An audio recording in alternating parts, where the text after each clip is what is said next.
ವರ್ಷದಲ್ಲಿ ಏನೇನೆಲ್ಲ ಮಾಡ್ಬೇಕು ಅಂತ ಅನ್ಕೊಂಡಿದ್ದೀರಾ? ಮ್ಯಾಮ್ ನನಗೆ ಹೆಚ್ಚಾಗಿ ಇದೆ ಕೆಲಸ ಮಾಡಬೇಕು ಅಂತಾನೆ ಇರೋದು, ಅವಕಾಶಗಳನ್ನ ಹುಡ್ಕೊಂಡು ಹೋಗ್ಬೇಕು. ನಂದು ಏನಿದೆ ಅದನ್ನ ಮಾಡಬೇಕು ಅಂತ ಇದ್ದೀನಿ ಮ್ಯಾಮ್.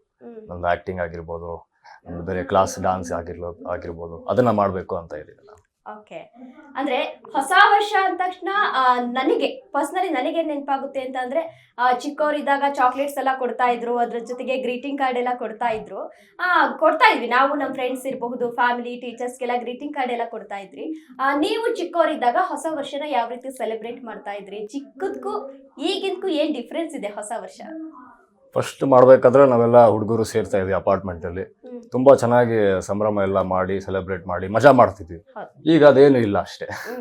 ಅಂದ್ರೆ ನಮ್ ಕೆಲ್ಸ ಏನಿದೆ ಅದು ಮಾಡ್ತೀವಿ, ಸುಮಾರು ಯಾವಾಗಾದ್ರೂ ಒಂದ್ಸಲಿ ಸಿಗ್ತೀವಿ. ಬಟ್ ನಾನು ಜಾನ್ ಫಸ್ಟ್ ಯಾವತ್ತೂ ಮಿಸ್ ಮಾಡಲ್ಲ. ಏನೋ ಒಂದು ಮಾಡ್ಬೇಕು ನನಗೆ, ಅಂದ್ರೆ ಪ್ರೊಡಕ್ಟಿವಿಟಿ ಏನೋ ಒಂದು ಮಾಡ್ತೀನಿ, ಯಾವತ್ತೂ ಮಿಸ್ ಮಾಡ್ಕೊಳಲ್ಲ. ಸೊ ಓಕೆ, ನಾನು ಆಕ್ಚುಲಿ ನೀವು ನಮ್ಮ ಸ್ಟುಡಿಯೋಗೆ ಬಂದ ತಕ್ಷಣ ಕೇಳೋಣ ಅನ್ಕೊಂಡೆ, ಚಿಕ್ಕ ವಯಸ್ಸಲ್ಲಿ ನೀವ್ ಏನ್ ತಿಂತಾ ಇದ್ರಿ? ಇಷ್ಟು ಹೈಟ್ ಇದ್ದೀರಾ, ಏನ್ ತಿಂತಾ ಇದ್ರಿ, ಏನ್ ಕುಡಿತಾ ಇದ್ರಿ? ಏನು ತಿಂತಿಲ್ಲ. ಹೇರ್ ಸ್ಟೈಲ್ ಎಲ್ಲ ಸಕ್ಕತ್ತಾಗಿದೆ, ಹುಡುಗಿರೆ ಹೊಟ್ಟೆ ಕಿಚ್ಚು ಪಟ್ಕೊಳ್ತಾರೆ ನಿಮ್ ಹೇರ್ ಸ್ಟೈಲ್ ನೋಡಿ, ಅಷ್ಟು ಚೆನ್ನಾಗಿದೆ. ಏನು ಟಿಪ್ಸ್ ಇದಕ್ಕೆಲ್ಲ? ನಾವೇನು ತಿಂತಿರ್ಲಿಲ್ಲ ಆಕ್ಚುಲಿ.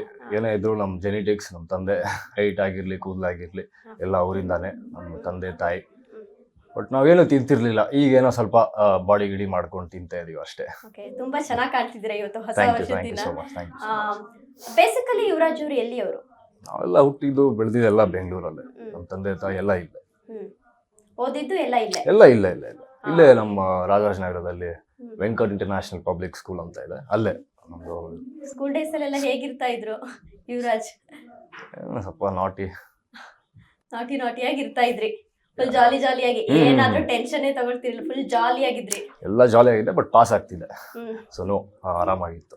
ಓಕೆ, ನಿಮ್ಗೆ ಸಿನಿಮಾ ಇಂಡಸ್ಟ್ರಿಗೆ ಬರ್ಬೇಕು ಅಂತ ಯಾಕೆ ಅನ್ನಿಸ್ತು? ನನಗೆ ಆಕ್ಚುಲಿ ಚಿಕ್ಕ ವಯಸ್ಸಿಂದಾನು ಒಬ್ಬ ಆಕ್ಟರ್ ಆಗ್ಬೇಕು ಅಂತ ಬಹಳ ಆಸೆ ಇತ್ತು. ಸೊ ಅದು ಒಂದು ಆಸೆ ಅಂತಾನೆ ಹಂಗೆ ಉಳ್ಕೊಂಡಿತ್ತು. ಬಟ್ ಬರ್ತಾ ಬರ್ತಾ ದರ್ಶನ್ ಸರ್ಗು ನೋಡ್ಕೊಂಡ್ ಬೆಳೆದಿರೋದಲ್ಲ. ಸೊ ಅವ್ರು ನೋಡಿ ಅವ್ರಿಗಿಂದ ಸ್ಫೂರ್ತಿ ಎಲ್ಲ ಸಿಕ್ತು. ಸೊ ನಮಗೂ ಆಕ್ಟರ್ ಆಗ್ಬೇಕಂತ ಒಂದು ಆಸೆ ಇತ್ತು. ಸೊ ಅವಾಗ ಆಸೆ ಮೇಲೆ ಕೆಲಸ ಮಾಡಕ್ ಶುರು ಮಾಡಿದೆ. ಓಕೆ, ಅಂದ್ರೆ ಇನ್ಸ್ಪಿರೇಷನ್ ಯಾರಾದ್ರೂ ಇದ್ರಾ? ಜೊತೆಗೆ ಒಳ್ಳೆ ಹೈಟ್ ಇದ್ದೀನಿ, ನೋಡಕ್ ಚೆನ್ನಾಗಿ ಕಾಣಿಸ್ತೀನಿ ಅನ್ನೋದಕ್ಕೆ ಸಿನಿಮಾ ಇಂಡಸ್ಟ್ರಿಗೆ ಬಂದಿದ್ದ ಹೀರೋ ಆಗಬಹುದು ಅಂತ, ಇಲ್ಲ ಏನಾದ್ರೂ ಆಕ್ಟಿಂಗ್ ಕ್ಲಾಸ್ಗೆ ಏನಾದ್ರೂ ಹೋಗಿದ್ರಾ? ಆಕ್ಟಿಂಗ್ ಕ್ಲಾಸ್ಗೆ ಹೋಗಿದ್ದೆ, ಬಟ್ ಮೇನ್ಲಿ ನನಗೆ ಆಕ್ಟಿಂಗ್ ಅಂದ್ರೆ ಬಹಳ ಇಷ್ಟ ಅಲ್ಲ. ಸೊ ಆ ಒಂದು ಇದಕ್ಕಂತಾನೆ ನಂಗೆ ಆಕ್ಟಿಂಗ್ ಬಂದಿದ್ದು. ನಾನು ಮಿಕ್ಕಿ ಹೈಟ್ ವೇಟ್ ಅದೆಲ್ಲ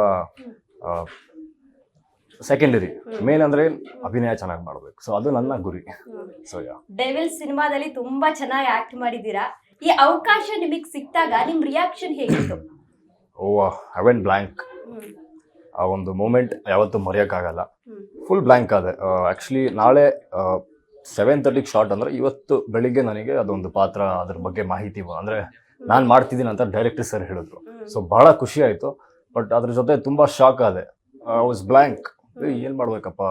ಫಸ್ಟ್ ನಂದು ಹೆಂಗಿತ್ತಂದ್ರೆ ಪ್ರಾಸೆಸ್ ಮಾಡ್ತಿದ್ದೆ, ಇದೆಲ್ಲ ಆಕ್ಚುಲಿ ಆಗ್ತಿದ್ಯಾ, ನಾನು ಮಾಡ್ತಿದ್ದೀನ, ನಾನೇನಾ ಅಂತ ನನಗೆ ಫುಲ್ ಶಾಕ್ ಆಯಿತು. ಬಟ್ ಅದಾದಮೇಲೆ ಲೈಕ್ ನಾಳೆ ಸೀನ್ ಇರೋದು, ನಾಳೆ ದಿವಸ ಉಳ್ಕೊಳ್ಳೋದು ಕಲೆ ಮಾತ್ರ. ಸೊ ಅದ್ರ ಮೇಲೆ ಫೋಕಸ್ ಮಾಡಿದೆ. ಎಲ್ಲ ಸೈಡಿಗೆ ಮಡಗ್ಬಿಟ್ಟು ನನ್ನ ಪಾತ್ರದೇನಿದೆ ಅದ್ರ ಬಗ್ಗೆ ಫೋಕಸ್ ಮಾಡಿ ತಯಾರಿ ಮಾಡ್ಕೊಂಡು ಐ ಡಿಡ್ ದ ಸೀನ್.